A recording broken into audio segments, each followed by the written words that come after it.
Assalamualaikum warahmatullahi wabarakatuh.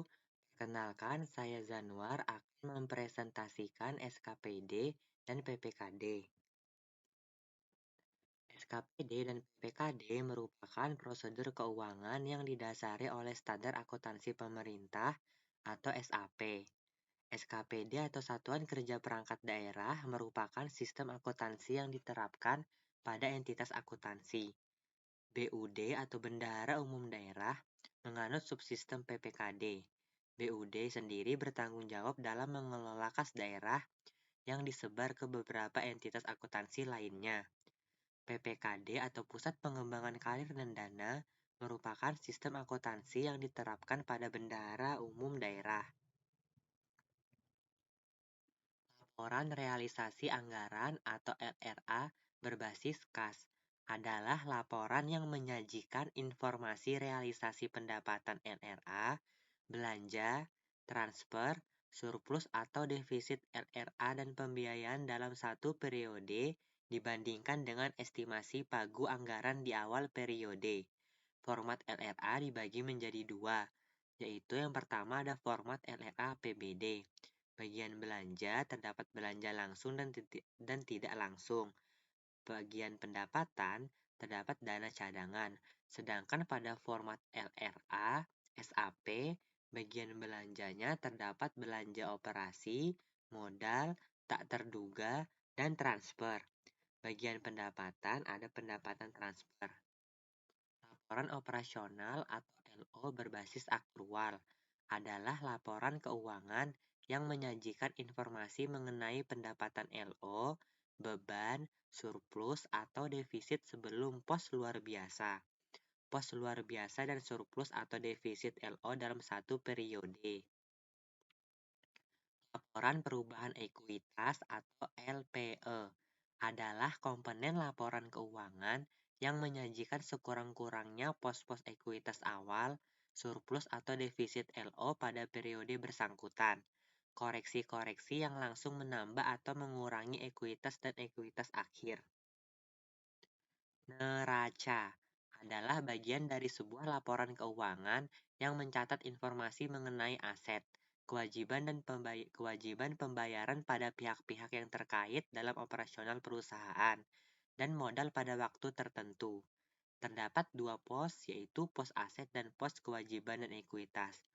Yang pertama ada pos aset terbagi menjadi dua, yaitu aset lancar dan aset tetap. Aset lancar itu berisi kas di bendahara penerimaan, kas di bendahara pengeluaran, piutang diakui saat terbitnya surat ketetapan, persediaan, beban dibayar di muka. Aset tetap itu berisi tanah, peralatan dan mesin, gedung dan bangunan, jalan, irigasi dan instalasi, aset tetap lainnya. Kewajiban dan ekuitas. Kewajiban atau utang yang muncul di neraca SKPD adalah kewajiban jangka pendek, yaitu utang belanja, utang pemotongan PPh atau PPN yang belum disetor ke kas negara.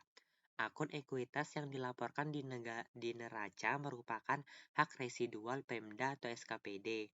Ekuitas ini nilainya berasal dari nilai ekuitas akhir. Contoh format. Format LRA, perbedaan dengan LRA SKPD adalah adanya tambahan pendapatan transfer dan berbagai macam tambahan belanja serta transfer ke desa. Pada format LO, perbedaannya dengan LRA adalah tidak adanya bagian realisasi, namun hanya diberitahukan berapa kenaikan atau penurunannya saja. Neraca PPKD. Neraca yang dimiliki oleh PPKD mirip dengan neraca yang dimiliki oleh SKPD. Perbedaannya adalah adanya tambahan-tambahan akun seperti akun investasi jangka panjang, utang jangka panjang, dan akun dana cadangan. Selain itu, akun kas di bendahara pengeluaran dan kas di bendahara penerimaan yang sebelumnya ada di SKPD diganti oleh akun kas di kas daerah. Laporan perubahan saldo anggaran lebih atau LPSAL adalah laporan yang menyajikan informasi kenaikan dan penurunan SAL tahun pelaporan yang terdiri dari SAL awal, SILPA atau SIKPA, koreksi, dan sal akhir. Laporan arus kas atau LAK. LAK adalah laporan yang menyajikan informasi mengenai sumber, penggunaan, perubahan kas dan setara kas selama satu periode akuntansi, dan saldo kas dan setara kas pada tanggal pelaporan. LAK PPKD memiliki struktur yang mirip dengan LAK pada akuntansi komersil biasa. LAK PPKD akan menyajikan informasi kas sehubungan dengan aktivitas operasi, investasi, pendanaan, dan transitoris. Aktivitas transitoris adalah aktivitas di mana kas yang diterima atau dikeluarkan sebenarnya bukan milik pemerintah daerah, namun milik pihak ketiga.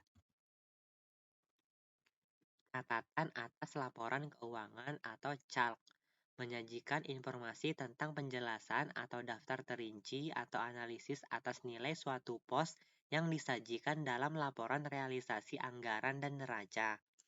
Termasuk pula dalam CALK adalah penyajian informasi yang diharuskan dan dianjurkan oleh standar akuntansi pemerintahan serta pengungkapan-pengungkapan lainnya yang diperlukan untuk penyajian yang wajar atas laporan keuangan.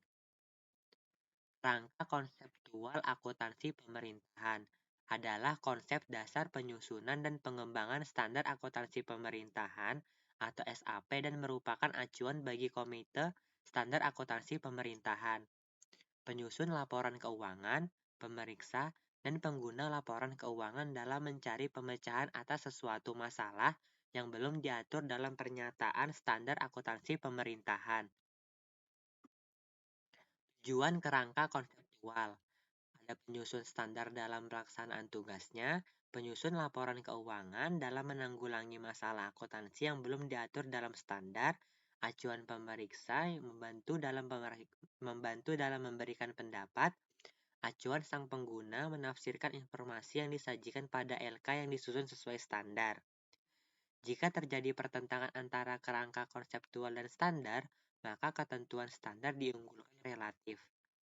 Ruang lingkup kerangka konseptual, yaitu ada tujuan kerangka konseptual, lingkungan akuntansi pemerintahan, pengguna dan kebutuhan informasi para pengguna, entitas akuntansi dan entitas pelaporan, peranan dan tujuan komponen dan dasar hukum, asumsi dasar,